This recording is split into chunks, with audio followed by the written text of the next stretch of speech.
So what's so important about it? I'll cover the beginner's dilemma, and it's often we are thinking why to start doing endoscopy while we can just hear it. So how can we learn it? Now what's the safety, efficacy, etc. So there are many times when we are the patient comes to them that what should be the physician, or let me call an anesthesiologist, is transitioning.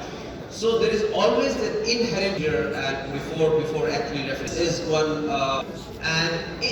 more often than not, the pain is complex and just like we have the choices in food, what to eat. So we always only use the bullet which you have in your armamentarium, so that you, and this will cover and give data. So endoscopy is going to assist you during this procedure. There are various techniques. I'm going to cover just one of them in a very brief outline. So the patient is positioned prone.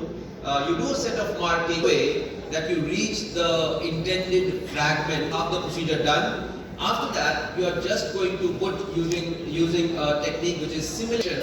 So I just wanted to orient you. So this is the foot end. How you can even lever the cannula. This portion is the cannula. It's leverage it, and in the foramen or any portion outside there. And I'm putting some papers. I also put up a video demo for all of you to understand.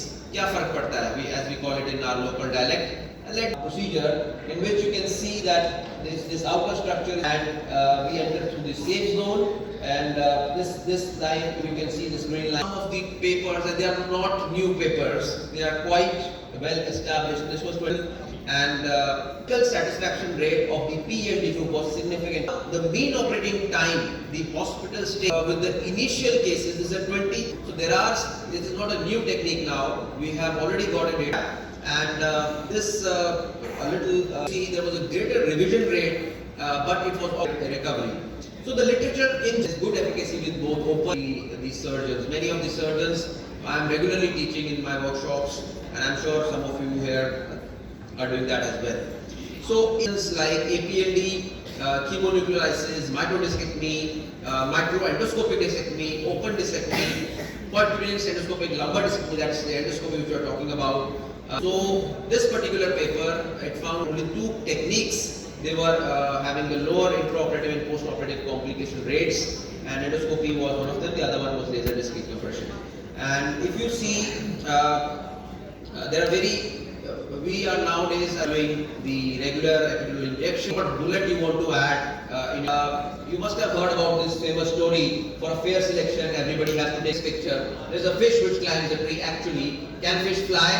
Of course, there's a fish. Can elephants swim? Yes, you will find elephants which are. So there is nothing stopping to be safe to the patient. So there is a learning curve. How you can start during your through and learning endoscopy. This is their put up the algorithm. A short word about legality before we come up with a coding system, and they have given due weightage to endoscopic technique. So my personal opinion to end and summarize is learn all the techniques possible for you. Even in endoscopy there are various further subdivisions. Start one by one. Of course, be result oriented and not technique oriented. Don't try the proper patient for best results. It should be of prime importance. And of course, we colleagues, these are my references. I thank you, and some of you I'm looking forward to seeing in March for our conference.